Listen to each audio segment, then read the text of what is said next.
Parul university के placements का कोई रिप्लेसमेंट नहीं, इसलिए टॉप कंपनीज की फर्स्ट चॉइस।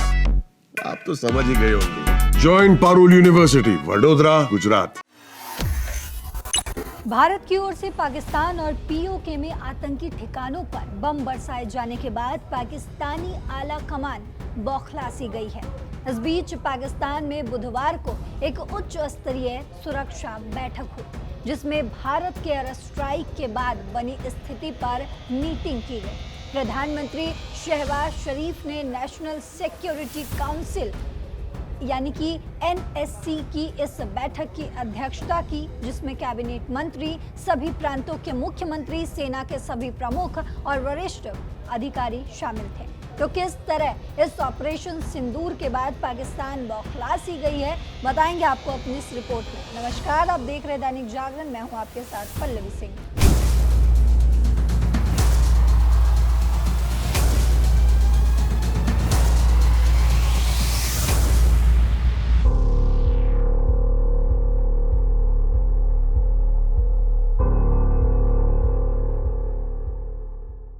भारतीय सेना ने मंगलवार और बुधवार की दरमियानी रात को ऑपरेशन सिंदूर के तहत पाकिस्तान और पाकिस्तान के कब्जे वाले कश्मीर यानी कि पीओके में 9 आतंकी ठिकानों पर मिसाइल हमले किए। शरीफ अब कैबिनेट बैठक करेंगे और इसके बाद संसद में राष्ट्र को इस मसले की जानकारी देंगे। भारतीय एयर स्ट्राइक के कुछ घंटों बाद एनएससी ने इसे अकारण, कायराना और गैर कानूनी जंग बताया है। सरकार के बयान के अनुसार एनएससी ने भारत की ओर से पाकिस्तान और पीओके में किए गए एयर स्ट्राइक को संप्रभुता और क्षेत्रीय अखंडता का खुलेआम उल्लंघन बताया और इसे अंतर्राष्ट्रीय कानून के तहत युद्ध की कार्रवाई भी बताई है। आपको बता दें कि एनएससी ने एयर स्ट्राइक को अकारण और अनुचित बताते हुए कहा है कि ये हमले नागरिक क्षेत्रों पर किए गए हैं, जहां काल्पनिक आतंकी शिविरों के बहाने मासूम पुरुषों, महिलाओं और बच्चों की जान ली गई। इन हमलों से नागरिक ढांचे, मस्जिदों और अन्य इमारतों को भी नुकसान पहुंचा है।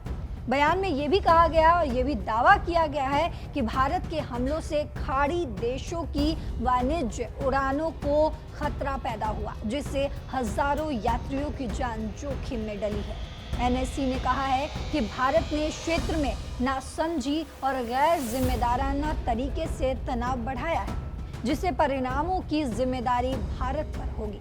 एनएससी की बैठक के बाद घोषणा की गई कि पीएम शहबाज शरीफ दोपहर 3:30 पर कैबिनेट की बैठक कर रहे हैं और फिर संसद में राष्ट्र को संबोधित करेंगे। इससे पहले पाकिस्तानी सेना ने दावा किया कि एयर स्ट्राइक में पंजाब प्रांत और पीओके के शहरों में कम से कम 26 आतंकी मारे गए और 46 घायल भी हुए हैं।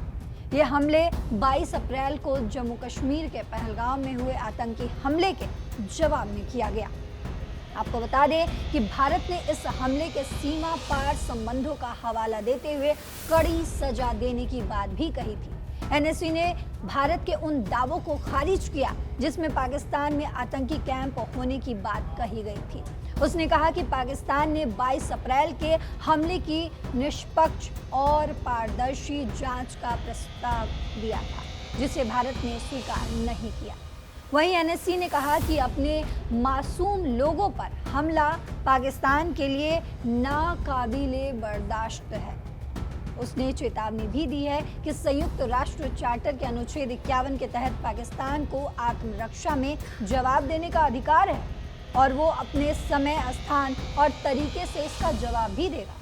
बयान में कहा गया है कि पाकिस्तान की सशस्त्र सेनाओं को इस संबंध में उचित कार्रवाई करने का अधिकार दे दिया गया है। एनएससी ने भारत पर क्षेत्र में अस्थिरता पैदा करने का आरोप लगाया और कहा कि इसके परिणामों की जिम्मेदारी पूरी तरीके से भारत पर होगी। तो आपने समझा कि किस तरीके से भारत के लिए गए इस एक्शन से पाकिस्तान बौखला गया है और इस बौखलाहट को कम करने के लिए शहबाज शरीफ लगातार मीटिंग कर रहे हैं।